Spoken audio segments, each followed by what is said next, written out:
Hi and hello everyone. This is Beslin from Beslin Math Easy channel. Welcome to all. எல்லாரும் எப்படிமா இருக்கீங்க? Okay, இன்னைக்கு 9ஆம் வகுப்பு கணிதம் எக்ஸசைஸ் 1.6ல் ஃபர்ஸ்ட் ப்ராப்பர்ட்டி கம்யூட்டேட்டிவ் ப்ராப்பர்ட்டி, அதாவது பரிமாற்று பண்பு. இதுக்கு முன்னாடி பார்த்த வரைக்கும் கொஞ்சம் டிஃப்ரெண்ட்டாக இருந்தது. இதில் என்ன பார்க்க போகிறோம் அப்படின்னா ப்ராப்பர்ட்டிஸ். ஓகே, என்னென்ன மாதிரியான ப்ராப்பர்ட்டிஸ் இருக்குதுன்னு சொல்லி ஒன்று ஒன்றா பார்க்கலாம். ஓகே, ஃபஸ்ட்டு பரிமாற்று பண்பு. பரிமாற்று பண்புனா என்ன அப்படின்னா பாருங்கள், ஏ மற்றும் பி என்பன எவையேனும் இரு கணங்கள்.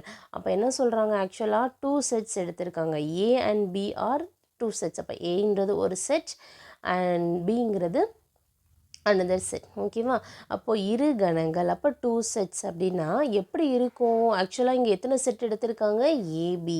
அப்போ கண்டிப்பாக எதை பற்றி தான் இங்கே வந்து சொல்ல போகிறாங்கன்னா அந்த 2 செட்டு கணம் ஏ கணம் பி அதை பற்றி தான் கண்டிப்பாக இருக்க போகுது.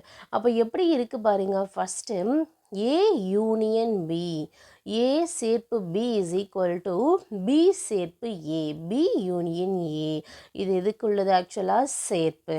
சரியா? சேர்ப்பு பண்பை குறிக்குது. அடுத்து செகண்ட் பாருங்க, இதில் A intersection B is equal to B intersection A, A வெட்டு B is equal to B வெட்டு ஏ. அதாவது என்ன ஃபஸ்ட்டில் என்ன சொல்லியிருக்காங்க, ஏ யூனியன் பினாலும் பி யூனியன் ஏனாலும் என்ன அர்த்தம்? கண்டிப்பாக ரெண்டோட வரக்கூடிய ரெண்டோட மதிப்பும் கண்டிப்பாக ஈக்குவலாக தான் இருக்கும்.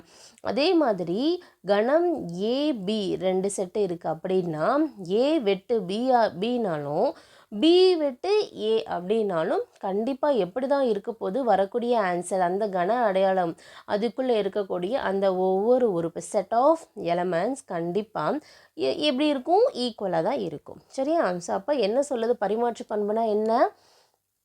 First A union B is equal to B union A. ஓகேவா? Union of set. இது ஆக்சுவலாக என்ன சொல்கிறாங்க, இது வெட்டு. அப்போ intersection A intersection B is equal to B intersection A. அப்போ for any 2 sets A and B கண்டிப்பாக ஏபி பற்றி தான் இங்கே பேசியிருக்காங்க. எப்படி இருக்கும்? A union B is equal to B union A. Second intersection வச்சு சொல்லும் போது A intersection B is equal to B intersection A. ஓகேவா? சரி, இப்போ ஒரு எக்ஸாம்பிள் பார்த்தா உங்களுக்கு இன்னும் கிளியராக இருப்பீங்க. பார்க்கலாம். If A is equal to set of B E F G. Okay, அதே மாதிரி செட் பிலையும் கொடுத்துருக்காங்க set of element C comma E comma G comma H. Okay, then verify the commutative property of என்ன கேட்டிருக்காங்க, யூனியன் ஆஃப் செட்ஸ். சரியா? அப்போ union வச்சு கண்டுபிடிக்கணும். Second subdivision intersection of set, ரெண்டுமே கண்டுபிடிக்கணும். அதாவது 2 கணங்கள் கொடுத்துருக்காங்க, கணம் ஏயும் கணம் பியும் கொடுத்தாங்க, அப்படி கொடுத்துருக்காங்க. கொடுத்துட்டு கணங்களோட என்ன கேட்டிருக்காங்க, சேர்ப்பு பண்பும் கணங்களின் வெட்டுக்கான பரிமாற்று பண்புகளை சரிபார்க்கவும். ஓகேவா? ஓகே, இப்போ நமக்கு என்ன கொடுத்துருக்காங்க, கிவன் என்ன ஆக்சுவலாக நமக்கு கொடுத்துருக்காங்க இங்கே A is equal to set of B comma E comma F comma G and b is equal to set of c comma e comma g comma h. அப்போ எடுத்து எழுதிக்கலாம். கணம் a அதில் இருக்கக்கூடிய உறுப்பு, கணம் b அதில் இருக்கக்கூடிய உறுப்புகள். ஓகேவா? ஓகே, கொடுக்கப்பட்டவை எடுத்து எழுதிக்கலாம். So given a and b தான் கொடுத்துருக்காங்க. இப்போது ஃபஸ்ட்டு நமக்கு என்ன தெரியும், கணங்களின் சேர்ப்பு. அப்போ என்ன அர்த்தம், a 2 செட் a b, அப்போ a யூனியன் b இல்லையா? அதுதான் இல்லையா, நமக்கு தெரியும் இல்லையா? அப்போ A union B is equal to B union A, அதுதான் நம்ம சொல்லணும். ஓகே, இப்போ ஏ யூனியன் பி, ஏ சேர்த்து பின்னு என்ன அர்த்தம், ஏயும் பியும் இருக்கக்கூடிய அந்த உறுப்புக்களை நம்ம சேர்த்து எழுத போகிறோம். ஆனால் ரிப்பீட் ஆச்சுன்னா நம்ம எழுத மாட்டோம். சரியா? ஓகே, என்ன இருக்குது, பி சி இ ரெண்டுலேயுமே இருக்குது. ஸோ ஒன் டைம் எழுதுனா போதுமானது. F G. Okay, C already right பண்ணிட்டோம், இயும் ரைட் பண்ணியிருக்கோம், ஜி ரைட் பண்ணியாச்சு, ஹெச் மட்டும் ரைட் பண்ணல. ஸோ எடுத்து எழுதிக்கலாம். ஒன்ஸ் செக் பண்ணிக்கலாம். பி எழுதியாச்சு, C E F G and ஃபைனலாக ஹெச். ஓகே, இது என்ன பண்ணுறோம், ஈக்குவேஷன் 1ன்னு வச்சுக்குவோம். ஏ யூனியன் பியை ஈக்குவேஷன் 1ன்னு வச்சுக்கலாம். நெக்ஸ்ட் என்ன பண்ணுறோன்னா பி யூனியன் ஏ கண்டுபிடிக்கணும். ஏன்னா இதுதான் வந்து என்ன பரிமாற்று பண்பு, பரிமாற்று பண்பில் சேர்ப்பு. Okay okay, B union A is equal to B union ஏனாலும் ரெண்டும் ஒன்று தான், ஒரே மாதிரி தான் வரப்போகுது. இப்போ எப்படி இருக்கும், B C E one time எழுதுனா போதும். ஆக்சுவலாக ரெண்டு செட்லேயுமே இ இருக்குது, ஒன் டைம் எழுதுனா போதுமானது. F comma G, okay, again G ரெண்டுலேயுமே இருக்குது. ஸோ ஒன் டைம் எழுதுனா போதுமானது. Remaining H. ஓகேவா, இதை எப்படி வச்சுக்கலாம், ஈக்குவேஷன் 2. ஓகேவா, இது பி யூனியன் ஏ.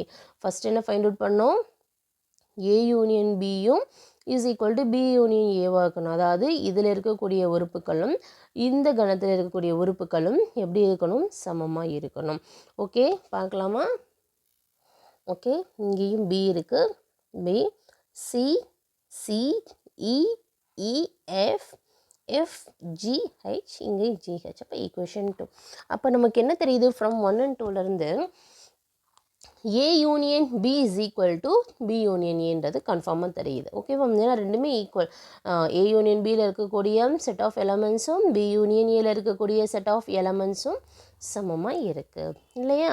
இதில் இருக்கக்கூடிய உறுப்பு தான் இதில் இருக்குது, அதே மாதிரி இதில் இருக்கக்கூடிய உறுப்பு தான் இதில் இருக்குது. சரி, இப்போ வந்து சேர்ப்புக்கான விதி பார்த்தாச்சு. நெக்ஸ்ட்டு வெட்டு, இன்டர்செக்ஷன். இப்போ ஃபஸ்ட் என்ன பண்ணலாம், ஏ இன்டர்செக்ஷன் பி. அப்போது என்ன மீனிங், ஏ விட்டு பினா ஏயிலையும் பியிலையும் பொதுவான உறுப்பு இருந்தால் தான் நம்ம எடுத்து எழுதணும், அதர்வைஸ் எழுதக்கூடாது. சரியா, ஓகே. இப்போ பார்க்கலாம், கணம் ஏ கணம் பி. பொதுவாக என்னென்ன உறுப்பு இருக்குது, பி இங்கே இருக்குது, இங்கே இல்லை. இ இருக்குது, இங்கே இ இருக்குது. ஓகே, அப்போ என்ன இருக்குது, இ ரெண்டுலேயும் காமனாக இருக்குது. எஃப் இல்லை, ஜி இருக்குது, இங்கே ஜி இருக்குது, ரெண்டுலேயுமே காமனாக ஜி இருக்குது, ஹெச் இல்லை. அப்போ என்னென்ன உறுப்பு வந்து காமனாக பொதுவாக இருக்குது, ஈயும் ஜியும் தான் இருக்குது. அப்போ ஏ வெட்டு பியோட மதிப்பு வந்து என்ன இருக்குது, ஆக்சுவலாக எலமெண்ட்ஸ் வந்து என்ன கிடைச்சது, இ கமா ஜி. இது ஈக்குவேஷன் 1ன்னு வச்சுக்கலாம். இப்போ நெக்ஸ்ட் என்ன கண்டுபிடிக்கணும், பி வெட்டு ஏ கண்டுபிடிக்கணுமா. ஸோ அப்போ பி வெட்டு ஏன்னு சொல்லும் போது பி வெட்டு எப்படி இருந்தாலும் காமனாக இருந்தால் உறுப்புக்கள் ரெண்டு கணத்துலேயும் காமனாக இருந்தால் தான் எடுக்க போகிறோம், இல்லைனா இல்லை. இப்போ அப்படி பார்க்கும்போது சி இல்லை, இ இருக்குது ரெண்டுலேயுமே, ஜி இருக்குது, ஹைச் இல்லை. ஓகே, இப்போது என்ன மீனிங் நமக்கு, இங்கே வந்து பொதுவாக இருக்கக்கூடிய உறுப்புக்கள் ஈயும் ஜியும் இருக்குது. அப்போது பி வெட்டு ஏனாலும் உறுப்புகள் நமக்கு என்னென்ன தான் கிடச்சிது, இ கமா ஜி. இதை ஈக்குவேஷன் 2ன்னு வச்சுக்கலாம். இப்போ ஈக்குவேஷன் 1ம் 2ம் பாருங்கள் எப்படி இருக்குது, ஏ வெட்டு பியிலையும் கிடைச்ச உறுப்புகள் ஈயும் ஜியும் தான், பி வெட்டு ஏழு கிடைச்ச உறுப்புகளும் ஈயும் ஜியும் தான். சரியா, புரியுதா.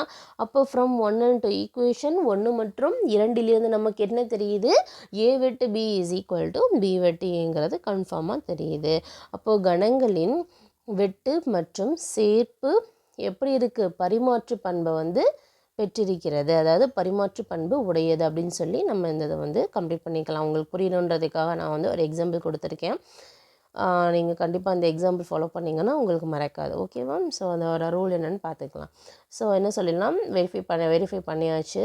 Union and intersection of sets வந்து எப்படி இருக்குது, காமடேட்டிவ், அதாவது பரிமாற்று பண்புக்கு உட்பட்டதாக இருக்குது. சரியா, ஆக்சுவலாக அதில் ரெண்டு பார்த்தோம், ஒன்று யூனியன் ஒன்று சேர்ப்பு, ரெண்டு கணத்தை வச்சு தான் சொல்கிறாங்க. ஓகேவா, ஸோ கண்டிப்பாக என்னோடய டீச்சிங் ஈஸியாக புரிஞ்சிருக்கும்னு நினைக்கிறேன்.